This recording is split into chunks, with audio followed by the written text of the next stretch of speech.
The public hearing on a proposed AI center in Allenwood is this evening. Today is Tuesday, August 25th, and this is 570 News on the Go, brought to you in part by NorthCentralPA.com. Sunny today, a high in the mid-70s. The Gregg Township Supervisors in Union County recently approved a temporary suspension on data centers for up to 180 days. The vote allows more time for the board to consider an amendment to their zoning ordinance requested by developer PNK Group. A public hearing on the amendment will resume today at 5 p.m. in the Allenwood Social Hall. A march against AI centers is taking place this coming Saturday in Williamsport to protest the data center being proposed in the Muncie area. Williamsport 5051 has organized the walk for Saturday, August 29th, beginning at 1:30 at the Lycoming County Courthouse and ending at the Market Street Bridge. That group previously organized other demonstrations in Williamsport, including the No Kings Rally in February. Theft by deception and trespass charges have been filed against 48-year-old Mandy Cook of Lock Haven. State police say Cook illegally obtained keys to an apartment in the 1000 block of Huron Avenue in Renova through trickery and deceit and moved into the rental property, which she did not legally rent. The owner realized what was happening within hours of her moving in and contacted police. Officers were able to get her and others to leave the property and recovered the stolen keys.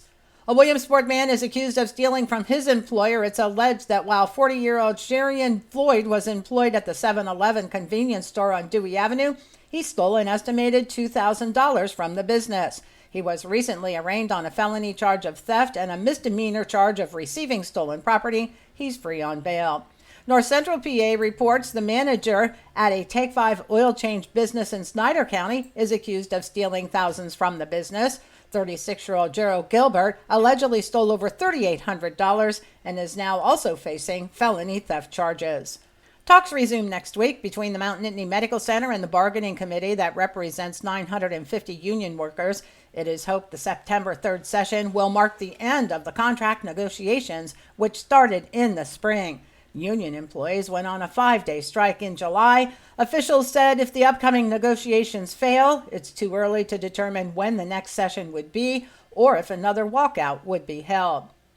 The drawdown of Rose Valley Lake in Lycoming County's Rose Valley will get underway at the end of this month. Late last week, the Pennsylvania Fish and Boat Commission was granted the necessary permits for the lake's dam rehabilitation project. The drawdown will be done at a rate of no more than 2 feet per week until the lake is dewatered.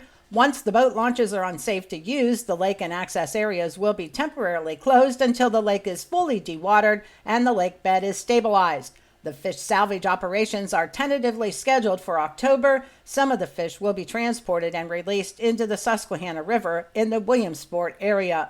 Construction will begin in the summer of 2027, and refilling of the lake is anticipated to begin in the spring of 2029. In hopes of combating vandalism, cameras have been installed in Hoberman Park in Lock Haven. The installation of the 7 cameras throughout the park was completed earlier this month to include coverage near the basketball court, pump track, skate park, pavilions, and restrooms. According to the Lock Haven Express, since the installation of the cameras, fewer people have been using the park. And the Little League team from Westchester, Pennsylvania that represented the Mid-Atlantic region was eliminated from the Little League World Series last night after losing to the Southeast team by a score of 6-5 in extra innings. The Pennsylvania team previously lost to New Jersey in the double elimination tournament. While no longer in the series, the Pennsylvania team will transition from tournament competitors to fans and tourists and spend the rest of the week soaking in the Little League complex atmosphere, including trading pins and sliding down the iconic hill.